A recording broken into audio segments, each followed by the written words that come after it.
In today's video, I'm going to teach you how to create another calendar in Google Calendar. Having more than one calendar is really useful for keeping different parts of your life organized. For example, you might want one calendar for work, another for personal events, and maybe a separate one to share with your family or a project team. I'll walk you through the process step by step, and by the end, you'll have a brand new calendar set up and ready to use. First, open Google Calendar in your web browser and make sure you're signed into your Google account. On the main calendar page, look over to the left-hand side of the screen. You'll see a section called Other Calendars. This is where Google keeps all the calendars that aren't your main default one, including any new calendars you create. Next, we're going to start creating the new calendar.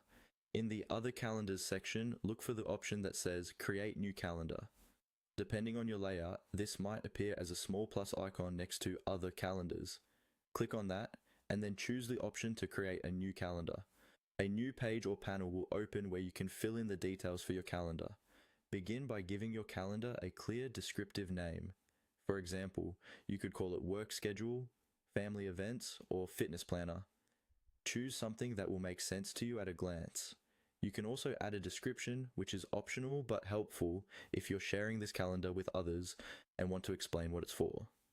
Below that, make sure the time zone is correct. This is important for keeping your event times accurate, especially if you travel or collaborate with people in different regions.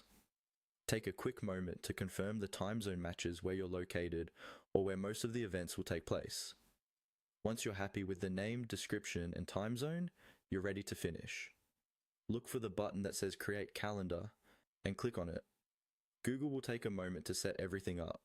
After it's done, your new calendar will appear under the Other Calendars section on the left. From here, you can customize its color, share it with